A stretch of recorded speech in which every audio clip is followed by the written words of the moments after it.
very fortunate that we have this new OR3 group within the county structure, as well as CAL FIRE joining us today to answer a number of your questions.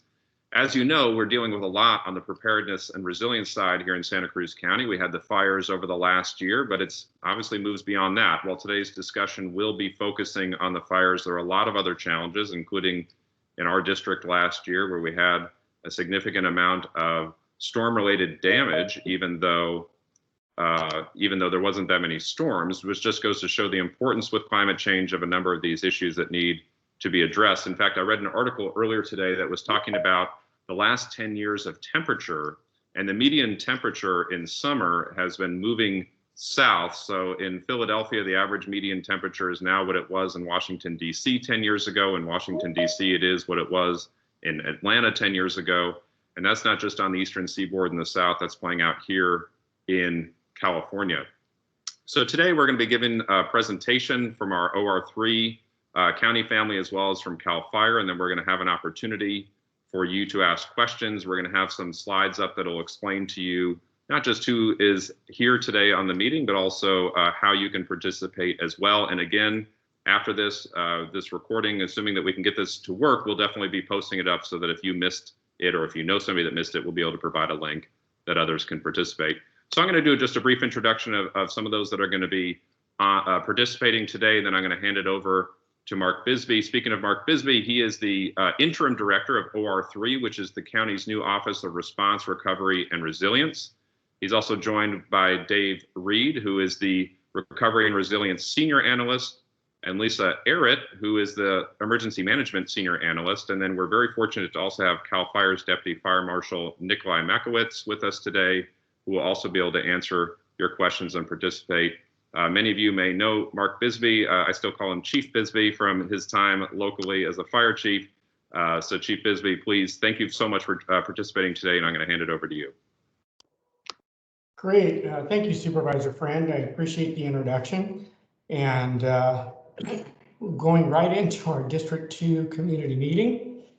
And we can go to the next slide. Yeah, so Zach did a great job of introducing all of us. I'm the interim director for OR3, and we'll try to reinforce that new name, the Office of Response, Recovery, and Resilience, as we head through. And then also joining is Nikolai Makowitz from CAL FIRE. So thanks to the Board of Supervisors, the Office of Response, Recovery, and Resilience, or OR3, was formed in December of last year, right after the fires and right in the midst of COVID. And we really have a pretty broad scope. We've taken in the Office of Emergency Services, which is what it was formerly called, the Santa Cruz County Office of Emergency Services. We're really heavily involved in the CZU fire recovery efforts and supporting those fire victims. And we're also charged with really looking forward and looking at climate change, the impacts of climate change, how we can adapt to climate change, and how we can make Santa Cruz County more resilient to that climate change. And so with that, I'm going to turn it over to Lisa Arrett, who is our emergency response senior analyst. Lisa, take it away. Thank you, Mark, and thank you, Allison and Supervisor Friend, for this invitation. So I'm going to just talk a little bit about the organization of OR3 and what drives us and our methodologies. We work under the construct of the National Response Framework and the National Incident Management System, as well as the California Standard Emergency Management System. And you're all likely very familiar with those organizations. Our organization, our county, is an operational area that reports because it fills that structure below those two organizations. And our job scope and our planning is all part of that framework, and our roles and responsibilities are somewhat driven from that, and also local ordinance. In preceding disaster preparedness, OR3 goes through a series of analysis for the hazards within our community to build the management and disaster readiness program. That includes collaboration with our county stakeholders, such as our first responders, our jurisdiction partners, our non-government organizations, Cal OES and the community. With these partners, we prepare plans specific to each hazard within our community. And we also establish local processes and protocols and agreements that will help OR3 and the Emergency Operations Center stand up during an actual event. This process is encapsulated in the term emergency management. And within our Emergency Operations Center, we are the nexus. We are the place and the location for coordination with those stakeholders. And we also work collaboratively to develop that common operating picture during a disaster. The focus of this coordination is to protect and restore the community's lifelines. And that includes items such as the safety and security of our community, the food, shelter, and water, medical services, utilities, our alert notification systems, our transportation systems and mass transit, and also removing the hazard materials that are associated with natural disasters. As far as community resources, we can bifurcate that into two categories. One, OR3 is a community resource. We support personal disaster preparedness by promulgating disaster preparedness materials, and also support through financial support in some degree. Recently, the Board of Supervisors approved a $50,000 award to the FireWise community, which is an organization that works with homeowners to educate and build home hardening for wildland fire. Another engagement is working with community groups, and I'll go into that a little further into the presentation. Next slide, please.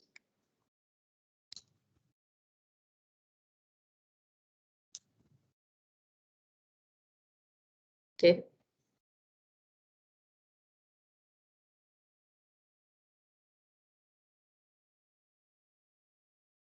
I will unmute. There we go. Pretend like I have never done this before. Sorry about that, folks.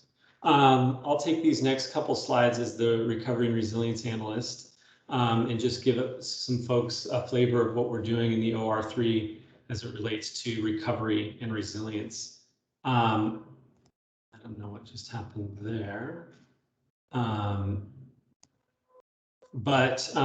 So the county stood up the Recovery Permit Center as the primary place for our fire survivors. There are nearly 900 plus homes that were destroyed. The folks that are in the process of rebuilding work through a dedicated permit center for all of their needs. So it's stood up and independent of the planning department to support their process and their rebuild journey.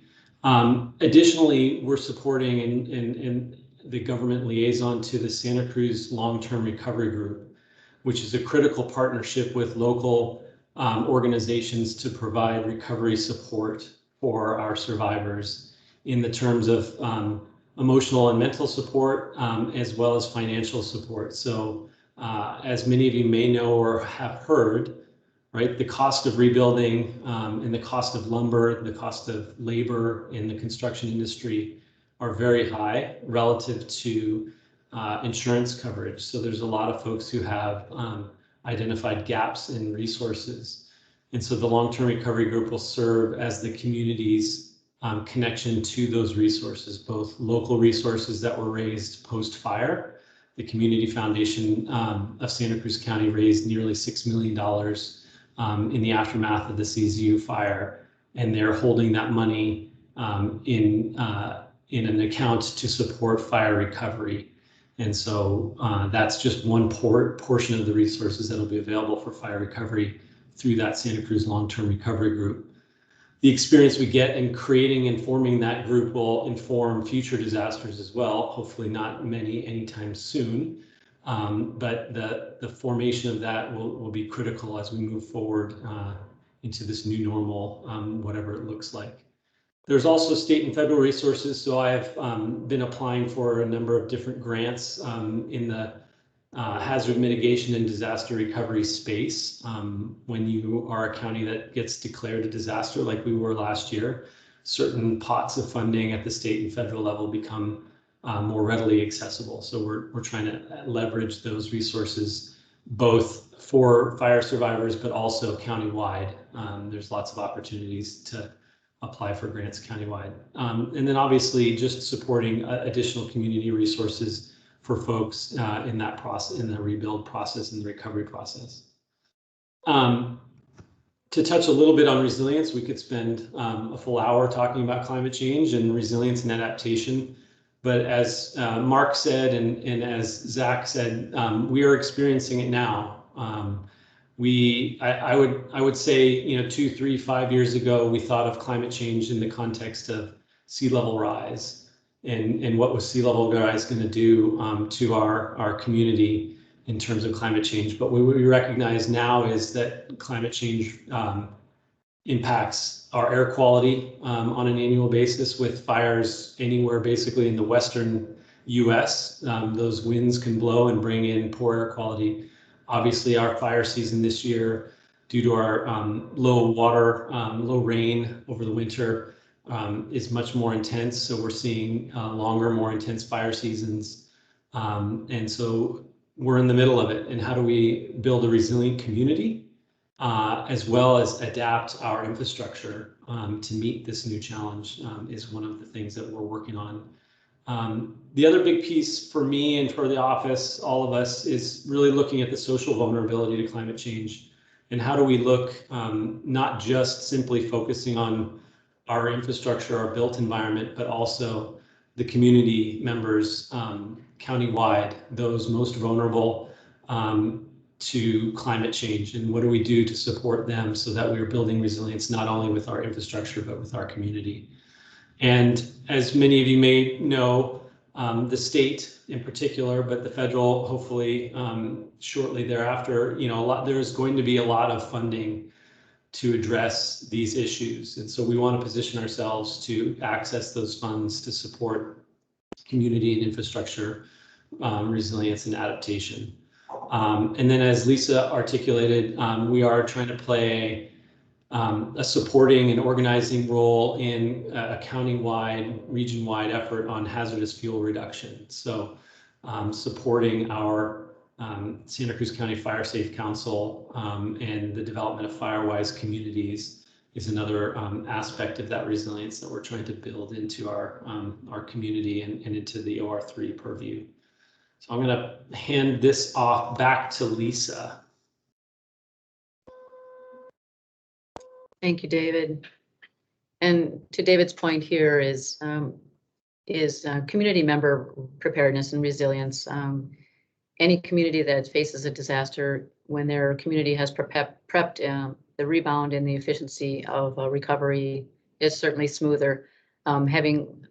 Being a resident in the Bonnie Doon area and seeing what my neighbors are going through for their recovery process, it's if you can get ahead of the disaster and prevent or mitigate the effects to your own personal residence, it will bring you much better peace down the road, and part of that recovery goes in educating. One of the resource tools here in planning for your own homestead or your living situation is to visit the My Hazards web link from Cal OES. It's a great resource because it ties in a few things for you. It maps the region throughout the state and provides levels of severity or frequency or probability. And also it brings you to the resources for helping you provide mitigation measures to your home or your property. And if you're visiting this website, I really encourage you not to just look at your own neighborhood or community within the risk area, your risks, to know your risks, but also to think about where you're commuting to, where the kids are going off to school, or where you're visiting within the region, and understanding the risks and how you might navigate for a flood situation or a wildland fire or an earthquake scenario. So just one good central location to look at those emergency planning resources. And we're going to show you a few more. We'll move to the next slide. Mark?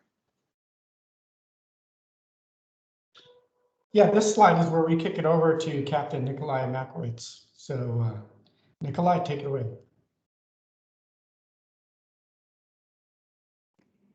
All right, can everybody hear me? Okay.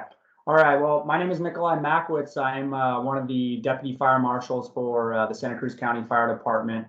On this slide, we have some home hardening preparation resources, things that you can do as an individual or family to protect your home and make sure that you're evacuating safely in the event of emergency. So listed here, we have our website, the Santa Cruz County Fire.com.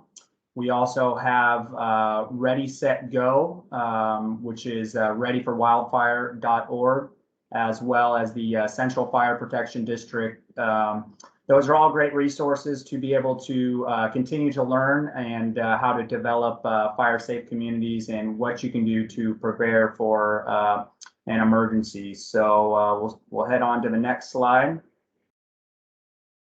All right, so starting out with the Ready, Set, Go. This is essentially a program to set your priorities for fire safety. So the number one thing is being ready for the event of a fire. So the biggest thing with that is creating and maintaining defensible space, as well as taking steps necessary to harden your home, and we'll kind of touch upon those a little bit later. Also, the set part is making sure that you're preparing your family and home for evacuation, making sure that you have plans in place so that way everybody in your household has a good idea of what to do during an emergency. And then the last part is the go, and that's making sure that you have everything in place and your resources in place, so that way in the event of not only a fire but any other emergency, you are ready to go. And we always recommend evacuating as early as possible. And another resource that was not added onto that list, but I think would be beneficial, is Santa Cruz County's reverse 911 system. It's called Santa Cruz Regional 911, and I believe there is a phone app called Code Red that you can download. And in the event of any emergency, it will alert you of what's going on and where that's located. So can we move to the next slide? Okay, so diving into a little bit more of the defensible space and the things that you can do to protect your home beforehand, especially for a potentially another severe fire season, is by going ahead and doing defensible space. And we've compartmentalized that into different zones throughout the property. And the 3 zones, starting with the 0 to 5 foot zone, we kind of call that our non-combustible area. So in that zone, you want to make sure that you're removing any combustible materials, wood piles or furniture away from the structure, and any combustible plants or mulches that are popular right now. We recommend replacing those with gravel, pavers, or cement, because what we've seen in recent fires is that with long-range spotting of embers and ember cast, a lot of the other areas that were otherwise taken care of in the defensible space, those embers were able to sit in those mulch piles up against the house and still cause access for burning. So that's definitely something that is a new recommendation from the state, and we recommend starting to look at those. The second zone is from the 5 to 30 foot space, and that's where we recommend implementing fire resistant landscaping. The biggest thing there is to make sure that you're removing dead or dying plants, and also looking to limit the vertical and horizontal spacing of existing or native plants. And then there's also a lot of great resources for fire resistant landscaping and the plant species that you could use instead of native vegetation. And lastly, the 30 to 100 foot zone is where we recommend doing what we call the native vegetation thinning.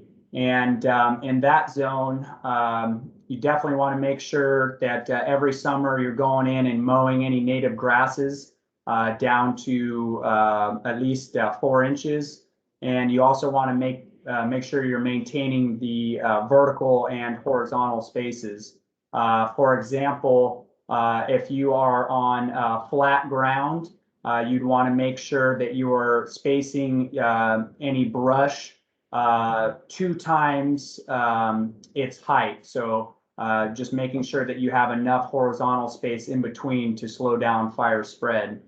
And then for vertical spacing of all trees, we want to make sure that there's at least a 6 foot vertical clearance from the ground, and then at least a 3 times the height of any understory brush vertical clearance. So again, limiting that pathway for fire spread. So by doing all those things and focusing those efforts on those different areas of your home, that will definitely limit the spread of fire and definitely provide you better opportunity for escape during evacuation and resiliency of your home. Next slide, please. All right, so the second topic we want to bring up is home hardening. And there's some very quick and easy things that you can do to help better prepare your home during the event of a fire. And then also some suggestions for anytime there may be opportunity for remodel or the funds are there to purchase more fire resistant materials. So one of the primary suggestions we have is making sure you're getting up on top of the roof and removing any leaf litter or debris.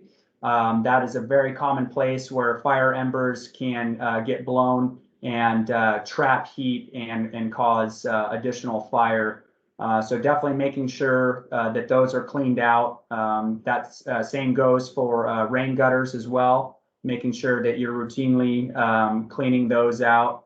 And then if there is the opportunity or the funds to be able to replace a roof, we recommend a Class A roofing material, which is essentially a non-combustible material using products other than wood to be able to give you more fire resistance. Also for the eaves and vents, very important that any areas where there is potential airway path flow into the structure, that we are using some type of metal screen material, 1/16 to 1/8 inch in diameter to limit the ability of embers to get into the structure. And then moving on to siding. The big one there is, again, if you have the opportunity or the funds to replace siding, is replacing it with a variety of the non-combustible materials or fire-resistant treated wood products. Moving on to windows. Number one thing there is just making sure during the event of a fire that the windows are closed to act as a barrier, and making sure that your screens are in place as well in case that window breaks. And if you are able to replace windows, we definitely recommend double pane windows to, again, provide additional insulation. Also with decks, one of the number one hazards we see with that is a buildup or accumulation of debris under the decks or storing firewood or other material. So definitely want to make sure that you're clearing that out, as well as doing defensible space leading up to the deck and underneath the deck, so that way it limits the potential heat that can get up under the deck and potentially cause burning. And really quickly with the garage, the main priority there is just to make sure that you're sealing the garage up and making sure that you have weather sealing, so that way no embers can get blown into the garage and potentially reach any combustible liquids like fuel or any other combustible products in there. And lastly, the number one, or the last home hardening tip we can provide is either replacing combustible fencing materials with non-combustible ones, or the portion of the fence that is up against the structure, replacing that with some type of non-combustible material, because we have seen a lot of fire spread from fences into the buildings. So if you make sure to do all those simple things, you know, just general maintenance of the home and defensible space, that will definitely give you a better chance for evacuation, as well as home safety in the event that the fire does come through your community. I think that's it for that page. Yeah. Thanks, Nikolai. And if that list of things was long to remember, here are the resources to connect with the community volunteers to help you implement those plans, or to click into their websites and look at the laundry list of mitigation measures that you can do. So for community organizing, our county is in a very fortunate. We have a tremendous and very passionate, excuse me, we have a tremendous amount of volunteers in our CERT program, and our co-ed, and our fire safe councils. These are very talented individuals and very driven individuals. They have been driving these programs for a number of years, and adding members to their cohort, and really creating a dynamic response structure within our community. The CERT program, it's a global program for our county. There's CERT teams within, I think, every jurisdiction. I've been involved in the CERT program myself for my community, and I can attest to the amount of training and exercise that they do to help prepare community citizens to be able to respond at some level to a disaster and protect their community.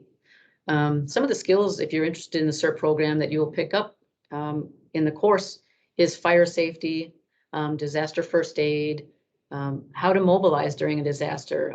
As an emergency manager, we know that an organized response is better than just self-deploying. We really don't want to have people put themselves in danger or to go out in an unorganized fashion. So they help work with the county emergency response teams to provide an organized approach to supporting a disaster response. They can also be trained in light search and rescue.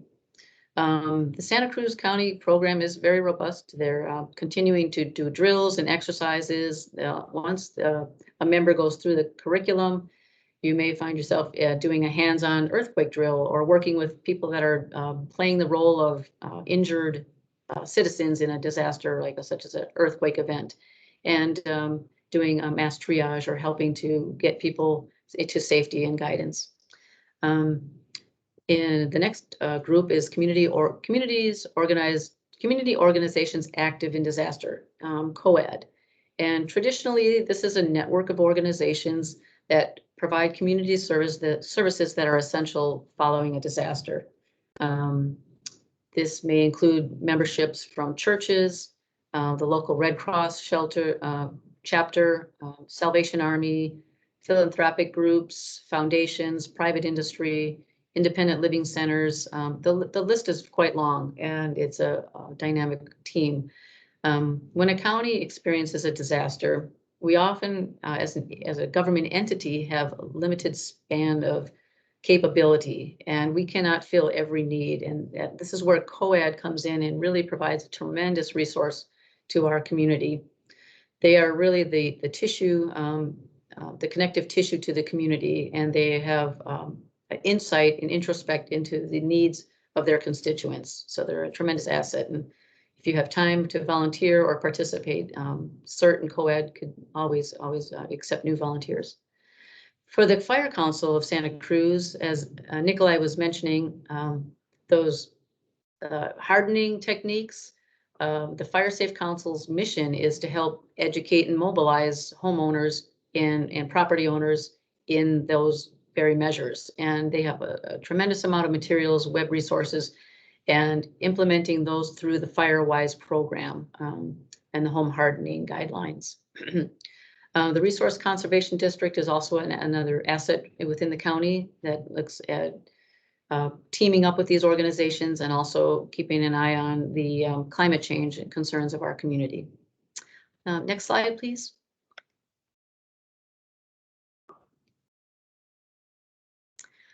Nikolai mentioned the Code Red application, and that is a phone application that can send emergency alerts to your phone, no matter where you're traveling within the United States or Canada. I can attest to this program. I was in the Gulf of Mexico, down in Texas, and heading right into a flood zone. And I received my Code Red alert, and we quickly diverted our vacation to another area of the state. So it's a very handy application, and if you haven't signed up, I encourage you to visit the website, log in your phone number, and have the application on, and wherever you're traveling, you'll receive disaster notifications to keep you safe. The Zone Haven program is an application used by fire response teams and planning. Our CAL FIRE teams break our regions into zones and manageable areas where they can do their planning for fire response and their training. In addition to this, they also include those zones in emergency evacuations. So if you are familiar with your zone, you'll know that you can click on the Zone Haven website, type in your address, it'll bring up your zone, and you can identify what's happening and what the rating is for that particular zone, whether it's under an evacuation order, under a threat. It'll show a map of the area of coverage for fire or response or evacuation. So an excellent resource to have, especially in the environment we share. The Map Your Neighborhood application guides you and your neighbors through simple steps to enhance preparedness within your own community. It's a part of the CERT curriculum, and it provides you the immediate steps to do in the golden hour, they call it, the 9 immediate steps that you want to think about post-disaster, post-earthquake, post-fire. Are your utilities shut off? Is your water shut off? Are you gearing yourself up with protective gear as you move through an area that's been impacted by a disaster? Checking on your neighbors, creating signage that you're okay or that you've left the scene and you have already been accounted for. Just a tremendous resource to look through and to help with your home planning. Next slide, please. So I know the focus of our conversation is on fire, but we just wanted to provide you with resources. We are in an earthquake zone, a region, and the California Earthquake Alliance predicts that in the next 30 years, there's a 70% probability that our region will experience a catastrophic earthquake. So while fire is at the forefront of our mind, we always want to consider all of the hazards and risks within our community. So just sharing here some resources for you to take a look at at your leisure. Next slide, please. While we're in a drought for our region, we know just in 2017 there was 100-year rains that brought some flooding and hazards to our community. And not only with rain floods, we also have to consider climate change and rising inundation zones and hazards and risks that come to that. So in your planning, in your all wraparound planning for your all hazards approach in your home, here's just a couple resources for you to consider in that discipline. I think that's all we have for the hazard parts of our presentation, and we're going to open it up to questions.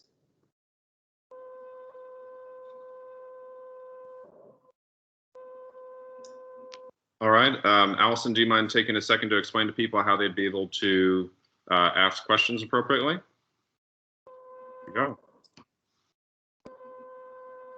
I know that we already have a hand raised. So if you're participating by phone, you'll push *5 to raise your hand, and *5 also lowers your hand. And so we will, if you're participating by phone, you could also push *6 to unmute and speak. You can see how to do it directly via Teams. We do have a raised hand on there. So go ahead, Allison, if you don't mind moderating, because I can't see where the raised hands are, and we can call on the first people that raise their hand. I apologize. I forgot to unmute myself there. So for those participating via Teams, as Supervisor Friend said, you can let the moderator know by selecting the raise hand button, or there is a hand icon for depending on which platform you're using. For those participating via phone, you can hit *5 to raise your hand. When you're called upon to your turn to ask a question, again, for those participating via the Teams app, you can unmute yourself by selecting the microphone. And for those participating via phone, it will audibly tell you that you can hit *6 to unmute yourself, and you'll be given the opportunity to speak. So I apologize for having to repeat what Supervisor Friend said, but I just want to make sure for those on the phone specifically, you can hear the instructions. So I'll go ahead and start with people. For those who are on the phone, I can't see your name, so I'm just going to have to give you the last 4 digits of your phone number. So please listen for the last 4 digits when it's your turn to speak. And so the first person who's going to be speaking is Diane. You'll hear that you've been allowed to speak, and please unmute yourself. Hi, can you hear me? Yes. Okay. You've given a lot of great links to various documents. Is there some place where you will list all these links for those of us that can't write fast enough to write them all down? Or is there a document or a website somewhere that has all of these great links? Thank you. Yeah, I can answer that in saying that we will post this information on our OR3 website and put those links in there for you. Could you give that website? It's the Santa Cruz County website, and then if you go under departments and select OR3, it should come up. And then there's inside the OR3 website, there'll be an events tab, and underneath the calendar on that page will be a list of events, and we'll put this information in that location. So if you go to the county's OR3 website and then under events, that's where you'll find it. Yeah, Diane, we're also we're recording this evening, and hopefully we'll be able to post the recording of this event this evening as well, and you'll be able to go through it a little slower, pause where you need to, and see those links as well.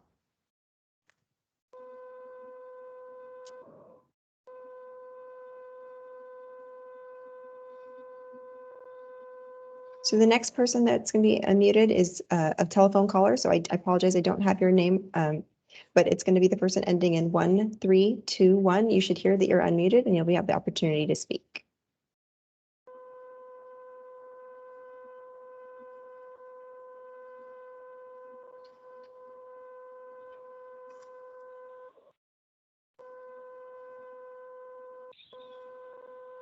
Hello, this is Gary Smith, and I have a question about the need for a weed abatement ordinance within Santa Cruz County.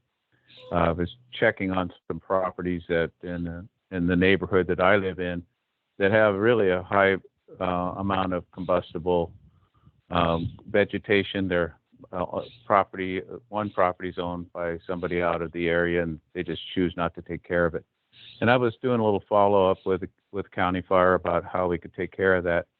And I understand that there are certain things that County Fire can do, but one of the things that they don't have is a county weed abatement ordinance like some of the cities and fire districts do.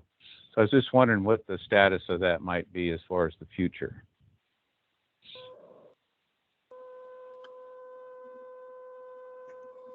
I guess I can field that one.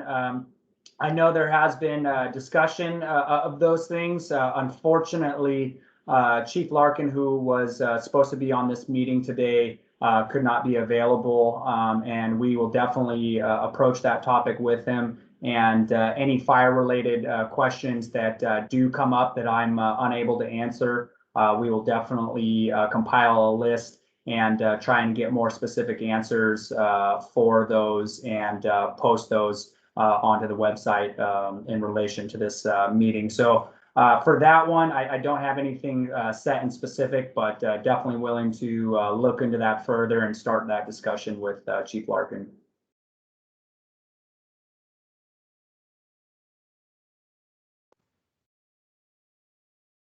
The next caller is Dawn. Dawn, I'm going to allow your microphone and you can go ahead and ask your question.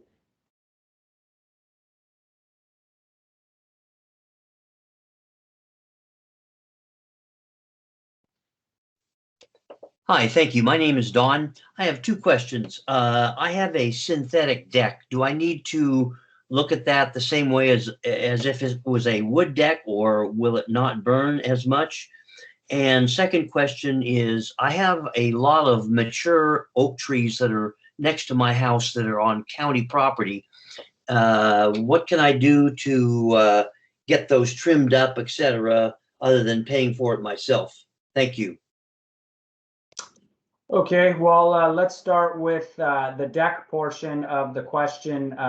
You know, without getting into too much of the specifics and, you know, diving into individual specs of every person's things, I can just say that non-combustible materials, and there's many companies out there that make or advertised a fire resistive type of material. That would be the preferred. I don't know what specific material you have, but the main thing there for either non-combustible, treated woods, or even non-treated is just making sure that you have good defensible space around the deck, and especially if it is on any kind of slope. So making sure that it's you have added fuel breaks, so that way that radiant heat isn't getting up and under the decks. And then like I was talking about earlier, just making sure that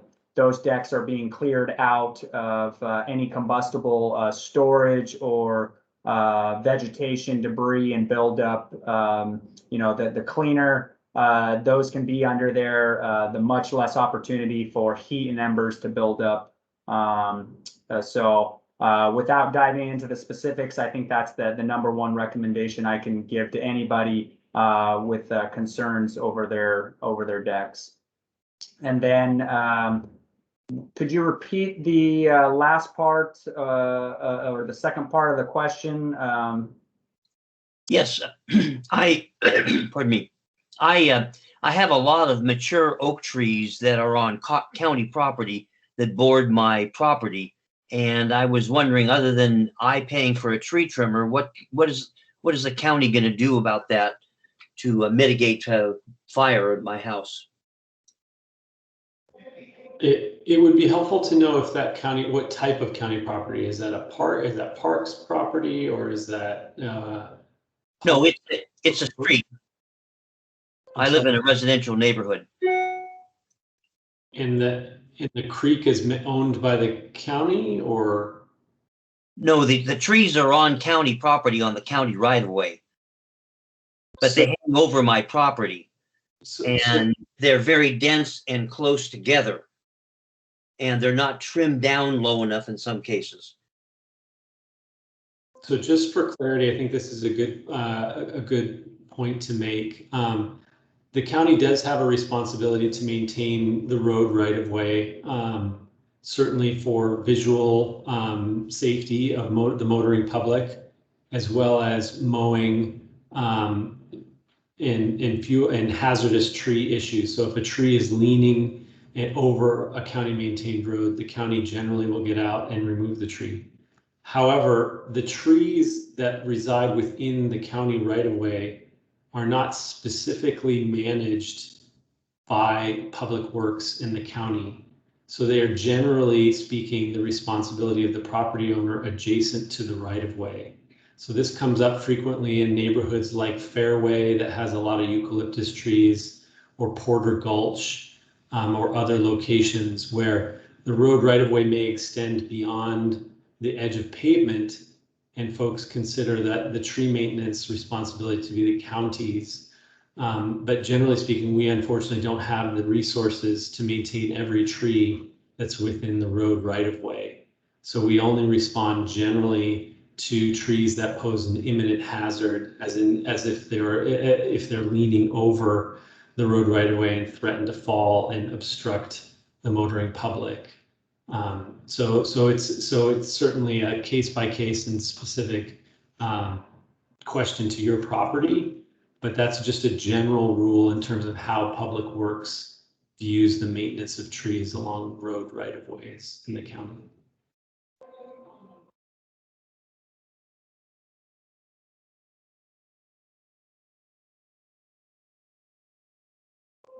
Allison, I don't know if we want to go on to the next question. Yes, the next caller is a phone person, so the last numbers are 2915. You're unmuted. You can go ahead and hit *6 to unmute yourself and ask your question.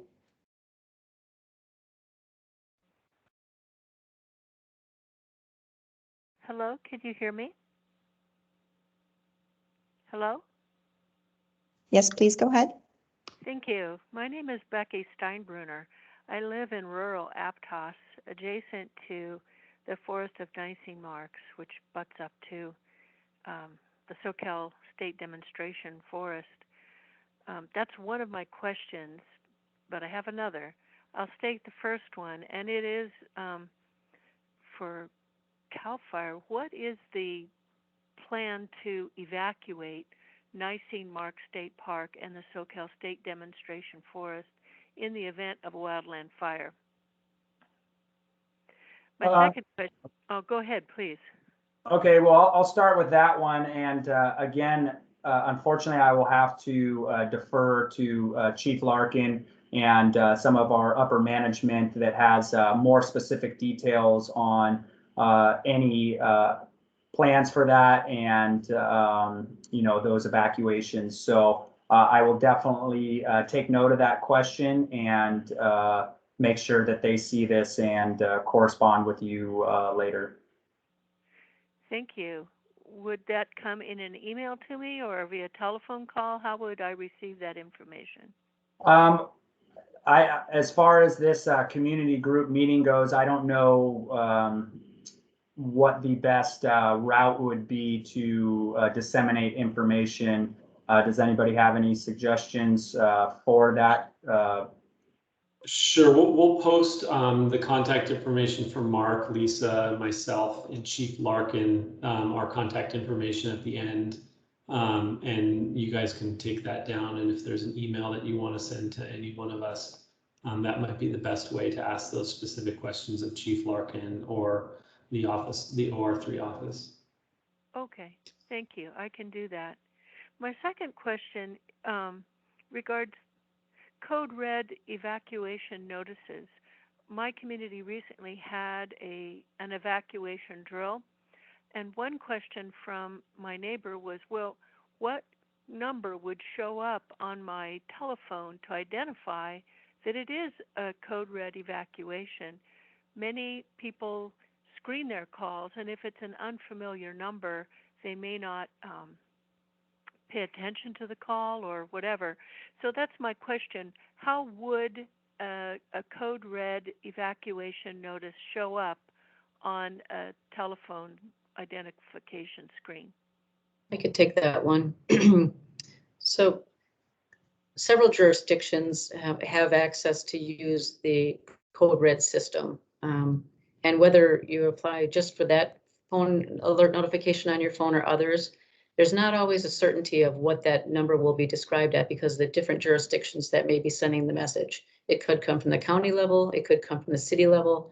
And because of that, the number, cannot be consistent. I think the best practice really is when there's an emergency happening, pick up the call. If it's about your auto insurance, hang up. But if it's an important call, you want to pick up that message. So that's probably not a good time to filter calls and just pick up. Going back to your first question, I'm not a CAL FIRE representative, and I'm not to provide emergency evacuation guidance, but having facilitated a similar public forum and having CAL FIRE participate in that, you know, when we think of evacuation, and there's a number of back roads and fire roads within our community, really the first practice to think of is always to stay on those main arteries. Keep your phone with you when you're traveling in the backwoods areas. There's no system that can help you when you're out of pocket as far as alerting you to what the circumstances are. It's being really aware of your surroundings, having that radar on when you know there's a risk in the community, keeping that communication device with you and trying to, you know, check it, or watching for the obvious signs of smoke or smells that may elude you that there's a potential fire in the area. And then sticking to those main arteries for your evacuation, not venturing off on the fire roads, or getting back to the main roads and choosing those as your emergency path out. So I just wanted to share that. Our next question comes from Jim. Jim, you'll be unmuted.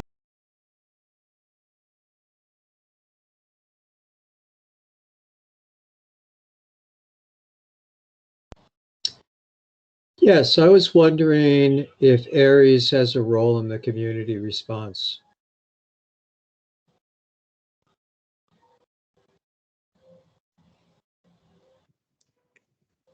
Do you want, Mark? Go ahead, Lisa, you got it. Yes, they do. They actually have a seat in our Emergency Operations Center, and they continue to test their equipment regularly. There are several organizations within our community. There's one at the campus. Every mountain area, I believe, has members and groups, and members that extend beyond the border and over the mountain to the other side. So there's quite an extensive Aries representation within our community. They do hold seats in the EOC, and they do test and drill with us when there's a communication-related exercise. Next caller is Greg. You'll be unmuted.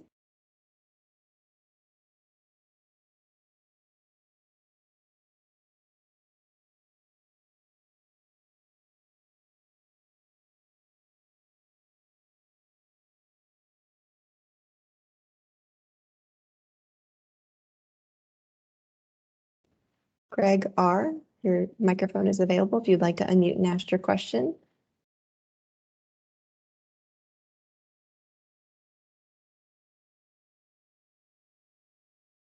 Okay, Greg, we might move on to the next person and try to get back to you.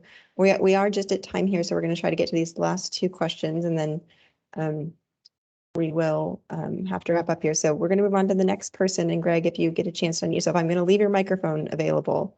But we're going to move on to John and Karen. If you guys want to go ahead and unmute yourself, you should be able to now, and you can ask your question.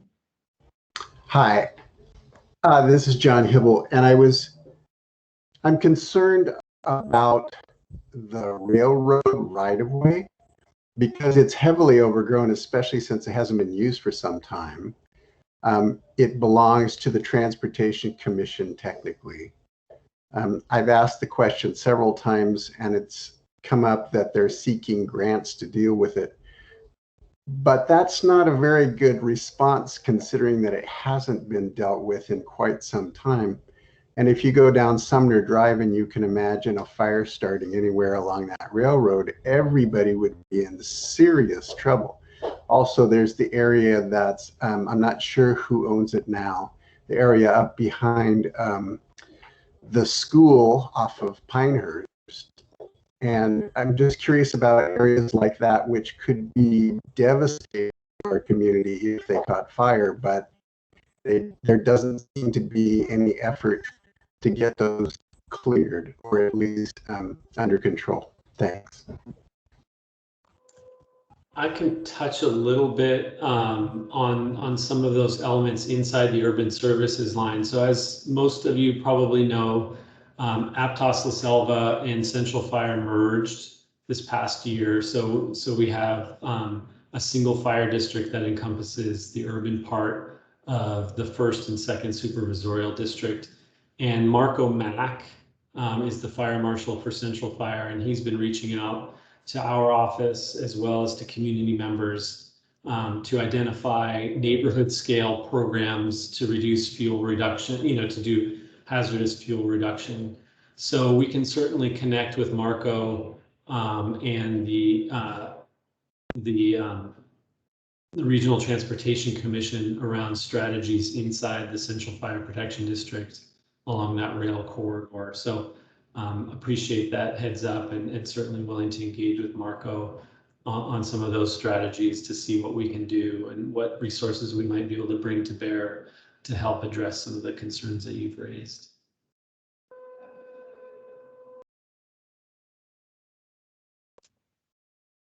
Okay, we're going to try to squeeze in this last question from our caller.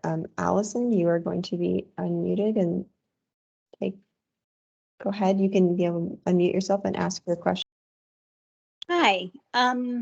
I apologize if this was addressed earlier and I missed it, but regarding evacuation routes, there are areas where due to road closures after the CZU fire, there's only now one road in and out to large community areas.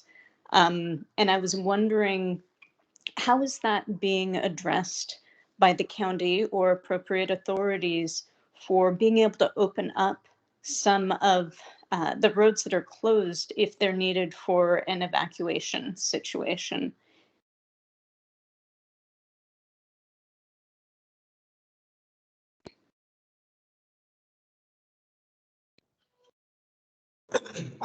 I'll speak to that. I'm not sure which road you're specifically referring to in either the Valencia Creek drainage or the Corralitos Creek drainage. But there are neighborhoods that are serviced in that area by just one way in and one way out. I think of, what comes to mind is like Redwood Cathedral, or Fern Flat Road. So I can tell you that it's a pretty high priority for OR3 to try to target fuel reduction efforts on roads that serve as the sole means of egress for residents. And in some cases in the county, if we're able to negotiate, not negotiate, but coordinate with other landowners to get easements or to do that. In some cases, we're looking at trying to do that if a secondary means of egress is available.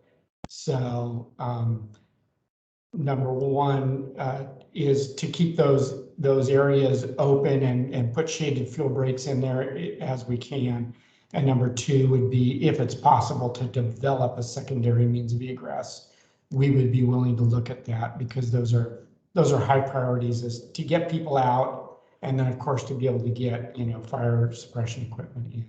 And I hope that answers your question.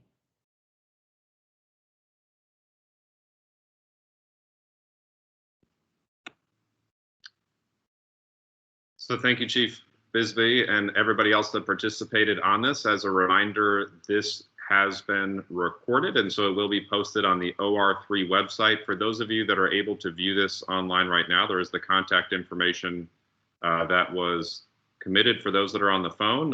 The county email is firstname.lastname@santacruzcounty.us.